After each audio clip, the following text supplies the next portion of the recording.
Kawan-kawanku, selamat berjumpa. Sudah kangen, sudah rindu.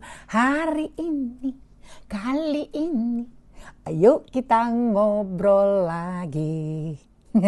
Berasa jadi dirijen. Assalamualaikum warahmatullahi wabarakatuh. Bapak, Ibu, sesemuanya, anak-anak mama, mari kita ngobrol. Obrolan kali ini adalah tentang hati. Wih, punya hati kan? Kalau nggak kita nggak akan bisa seperti sekarang, Mama Ira. Hati itu bisa kita arahkan. Hati yang baik, hati yang penuh penuh sukacita, ya, hati yang gembira. Tapi hati juga punya hal yang buruk, yang kita bilang namanya penyakit hati. Penyakit hati itu melekat dalam diri kita, dalam setiap manusia. It depends on dari mana. It depends on dia kita aplikasikan dalam kehidupan sehari-hari. Penyakit hati. Ada 5 penyakit hati yang tidak akan bisa membuat kita bahagia. 1, ria. Ya. Kalau kita hobinya cuma pengen dipuja-puji orang, kita bisa melakukan apapun juga yang membutuhkan validasi dari banyak orang. Oke? Pokoknya yang paling penting kita melakukan sesuatu, terus orang lain melihat dan kita pengen dipuji. Ya. Dia tidak tulus melakukan itu semua. Hanya untuk mencari, itu tadi validasi. Apapun yang dia lakukan tidak dari hati yang sebenarnya. Oke? Hanya butuh pengakuan sosial lah, pokoknya seperti itu. Ya. Dia memang hobinya seperti itu, beria-ria. Kedua adalah hasad dan husud, iri dengki dalam hati manusia. Iri dan dengki dalam hati manusia itu menempel 11-12. Pokoknya nggak bisa jauh deh yang namanya iri sama dengki, hasad dan hasud. Jadi kalau hati kita tuh kotor, ya, hati kita tuh selalu iri, dengki aja gitu sama setiap orang yang kita nggak suka gitu. Padahal belum tentu kita kenal dia juga gitu. Tapi kalau lihat orang happy, kita nggak terima. Kalau orang sukses, ada aja gitu ya. Bawaannya tuh nilainya negatif terus. Ini pasti dari sini. Dia juga paling ini. Pokoknya bengkok banget tuh hati gitu, ya. Iri dengki juga bahaya. Itu bisa menguras energi positif kita ya. Beban mental banget nggak sih gitu ya. Jadi karena apa dia seperti itu, iri dan dengki? Karena dia sendiri nggak bersyukur sama dirinya. Ya. Padahal apa yang sudah Allah kasih, itulah yang kita nikmati, kita syukuri, kita jalani. Udah di situ aja gitu.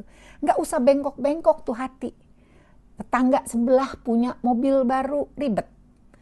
Tetangga sebelah punya tas baru, rungsing, ya kan? Suami dibikin susah.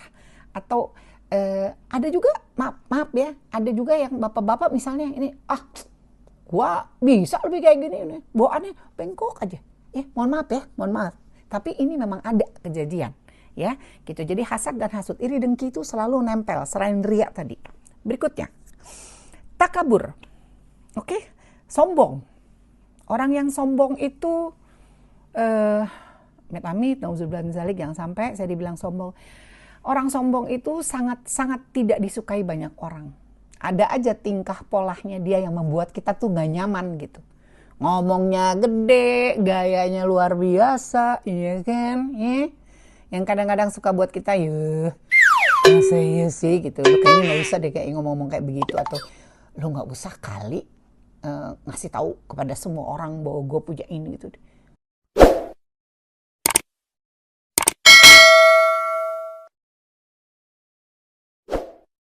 Lu kayaknya nggak usah deh kayak ngomong-ngomong kayak begitu, atau lu nggak usah kali ngasih tahu kepada semua orang bahwa gue punya ini gitu. Kalau kata anak sekarang apa bilangnya? Lebay gitu. Nggak usah lebay, sombong banget sih lu, gaya lu belagu. Kalau katanya Haji Benyamin S, ya, legendnya Indonesia bilang, banyak lagunya lu. Kalau kita nyanyi banyak lagu ya, kalau dia banyak lagunya lu, belagu lu, sombong lu, nah gitu. Ya, itu menunjukkan kepongahan kita. Itu juga salah satu penyakit hati. Berabe, hati-hati. Kalau merasa lebih daripada orang lain, buktikan dengan apa? Prestasi. Buktikan dengan apa? Tabiat baik, ya, berperilaku yang baik, ya. apa saja gitu. Tapi jangan ngerasa bahwa lu paling oke di atas segalanya, bahwa antum paling canggih daripada semuanya. Lupa, di atas langit masih ada langit ya. Baik-baik. Oke. Hubungan sosial kita pasti berantakan sama orang lain. Keempat adalah ghadab atau pemarah. Emosian.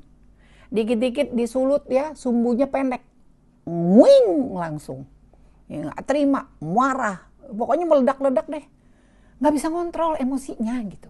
Itu salah satu penyakit hati juga. Gak bisa gitu kalau kita ngomong baik-baik. Ya kita cari solusinya apa. Gak bisa. Ngegas aja bawaan. Ngegas aja udah gitu. Kita bagian salah gitu. Kalau kita ngomong sedikit dia nyolot aja. Itu salah satu penyakit hati. Ya. Masalah kesehatan mental dan fisik, iya bener. Itu pasti punya masalah tuh orang. Ya, dikit-dikit nyolot, otaknya nggak dipakai kalau katanya orang bilang. Ya, mohon maaf ini bahasa saya. Orangnya emosional, pemarah, ya hati-hati. Pokoknya bakalan menimbulkan negatif vibe aja di sekeliling orang-orang itu. Tidak nyaman. Nomor 5, gibah, bergunjing. Ini kayaknya udah menjadi rahasia umum. Ada orang yang senangnya bergibah. Baru duduk, entah itu di keluarga, entah itu di komunitas, di persahabatan, pertemanan bagai kepompong, ada aja hobinya gibah. Mulutnya udah diem nih, mulut kita udah diem gitu ya. Berangkat dari rumah gitu, mudah-mudahan kita tidak mendapatkan segala sesuatu yang masuk ke kuping kita tuh yang jelek-jelek gitu ya. Kita jauh-jauh deh gitu. Ngomongnya selalu positif ya. Ciptakan suasana yang positif, nyaman, senang, ketawa, nikmati setiap momen yang ada gitu. Enggak, ada aja datang kucuk. Jeng sini deh. Panjang banget ceritanya. Kok doyan banget ya orang model-model kayak gini. Mohon maaf dengan segala hormat, saya bukan tipenya model kayak begitu. Alhamdulillah banget. Ya. Jadi kalau ada orang yang mulai bergunjing di telinga kiri kanan kita nih, nyuk gitu ya. Ada aja tuh. Kalau saya mulai mundur dengan cara apa? Mundur. Entah itu sibuk sendiri atau mohon maaf sebentar saya mau ambil makanan. Oh mohon maaf sebentar saya mau telepon. Mohon maaf. Pokoknya di kuping jangan aja dengerin yang aneh-aneh. Itu salah satu penyakit hati yang nempel terus. Ya, di dalam hati kita itu kalau nggak ada obatnya tuh, obatnya apa? Nah ini solusinya. Pertama adalah koreksi diri. Ya. Kita ini hidup manusia yang jauh banget dari kesempurnaan. Mau dari segala sisi deh, nggak ada sempurnanya, ya, nggak ada deh gitu. Nah karena kita tahu kita tidak sempurna, kita koreksi diri kita. Apa yang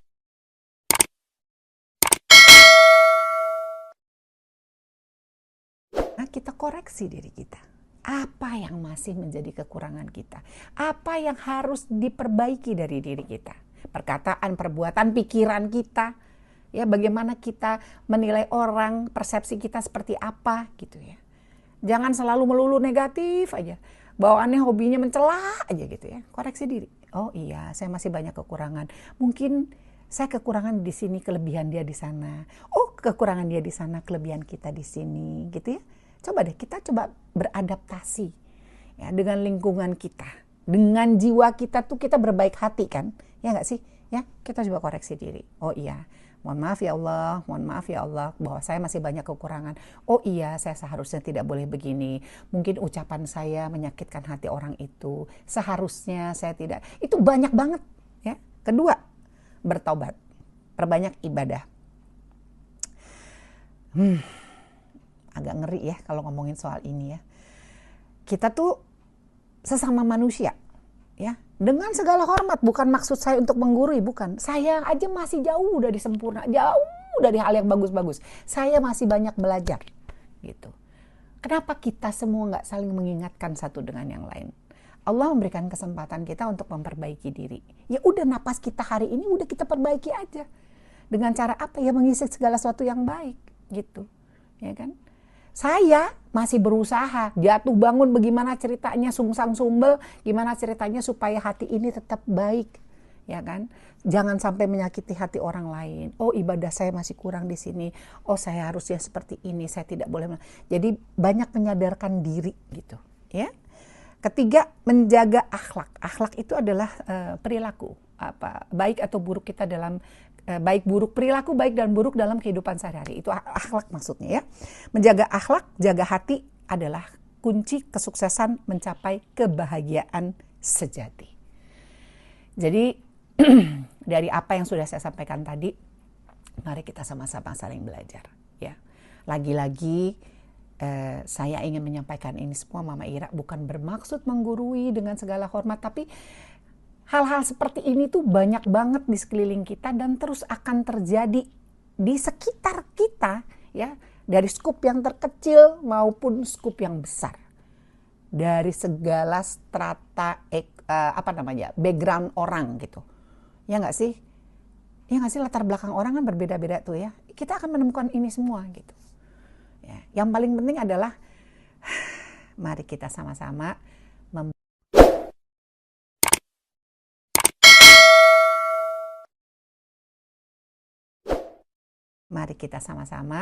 membuat hati kita, bungkus hati kita dengan segala bentuk kebaikan, ya, keikhlasan, keimanan kita. Bagaimana caranya supaya kita tetap dicintai, dihargai, dihormati, ya kan, berteman banyak, ya. Pokoknya jangan nyakitin orang. 5 penyakit hati, udah. Itu kalau bisa disemprot, udah hilangin aja semuanya. Pelan tapi pasti. Yang masih ada kekurangan, kita perbaiki. Saya masih mau belajar. Kita semua pasti akan terus belajar untuk tetap baik dan menjadi manusia yang lebih berkualitas. Saya tarik napas dulu. Terima kasih Bapak Ibu, saya udah ngep ngomongin 5 penyakit hati. Anak-anak Mama, sampai ketemu besok ya. Sus, pamit ya. Jangan lupa subscribe, like, comment, and share. Ira Maya Sofaril, because this is real. Wassalamualaikum warahmatullahi wabarakatuh. Jagalah hati, jangan kau nodai.